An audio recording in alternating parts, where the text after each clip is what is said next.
So friend let us understand repo rate. Repo rate क्या है? Repo rate वो rate है जिस पर बैंक आरबीआई बैंक को पैसा देता है। मतलब आरबीआई ने पैसा दिया बैंक को, जिस इंटरेस्ट रेट पे दिया, इंटरेस्ट रेट, उसको हम क्या बोलेंगे? रेपो रेट बोलेंगे। बैंक क्या करता है? फर्दर पैसा देता है किसको? कस्टमर को। कस्टमर रिटेल कस्टमर हो सकते हैं, कस्टमर आपके कॉर्पोरेट हो सकते हैं। इनको जो पैसा देता है इसको बोलते हैं हम बैंक रेट। अब समझते हैं कि रिवर्स रेपो रेट क्या है। Reverse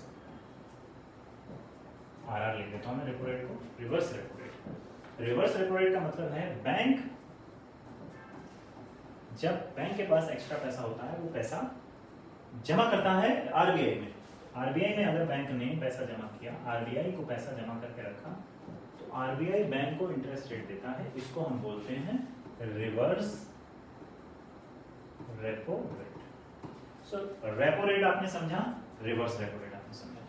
reverse repo rate RR हमेशा ज्यादा होता है रिवर्स रेपो रेट से, ट्रिपल आर से। कितना ज्यादा होता है? इसमें कितना फर्क होता है? 1% का फर्क होता है। फॉर एग्जाम्पल के तौर पर अगर हम देखें, अगर आपका रेपो रेट 5% है तो रिवर्स रेपो रेट कितना होगा? 1% कम होगा। 1% का मतलब हो गया triple R is equal to R R minus 1 is equal to 5 minus 1 is equal to 4%। यानी कि आपसे अगर इस टाइप का कोई क्वेश्चन पूछा जाता है जिसमें रेपो रेट और रिवर्स रेपो रेट के बारे में आपसे पूछा जाए, तो आप इस तरीके से इसमें आप कर सकते हैं। तो ये हमारा था रेपो रेट और रिवर्स रेपो रेट का कॉन्सेप्ट। अब हम चलते हैं ये रेट डिसाइड कैसे होता है। तो एक गवर्नमेंट ऑफ इंडिया ने मॉनेटरी पॉलिसी कमेटी, एमपीसी उसको बोलते हैं, मॉनेटरी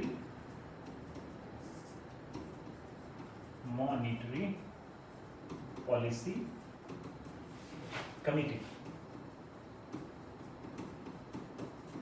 एमपीसी बोलते हैं, monetary policy committee. Monetary policy committee क्या होती है? इसमें 6 मेंबर होते हैं। 3 मेंबर गवर्नमेंट के होते हैं, 3 मेंबर इंडिपेंडेंट होते हैं।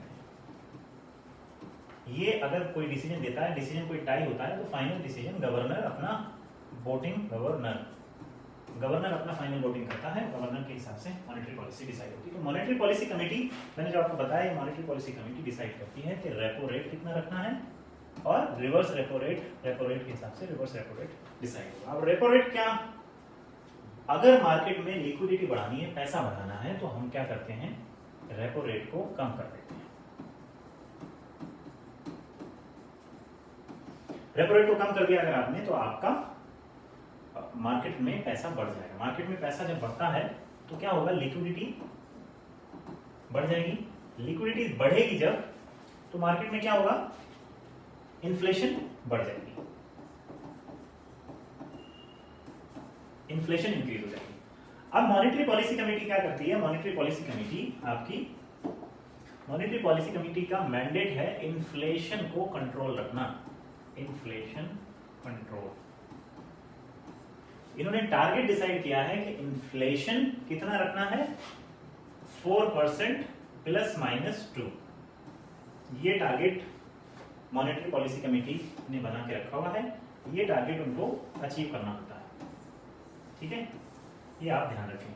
अब इसको अचीव करने के लिए उनके पास इंस्ट्रूमेंट क्या है? इंस्ट्रूमेंट उनके पास 2 ही है, repo rate, reverse repo rate. अब जहां रेपो रेट अगर उनको बढ़ाना है, रेपो रेट बढ़ा देंगे, लिक्विडिटी कम हो जाएगी। लिक्विडिटी अगर कम होगी तो इन्फ्लेशन कम होगी, मार्केट से पैसा कंट्रोल होगा। तो इस तरीके से हमने समझ लिया रेपो रेट क्या होता है, रिवर्स रेपो रेट क्या होता है और मॉनेटरी पॉलिसी कमेटी क्या होती है। अब आगे चलते हैं।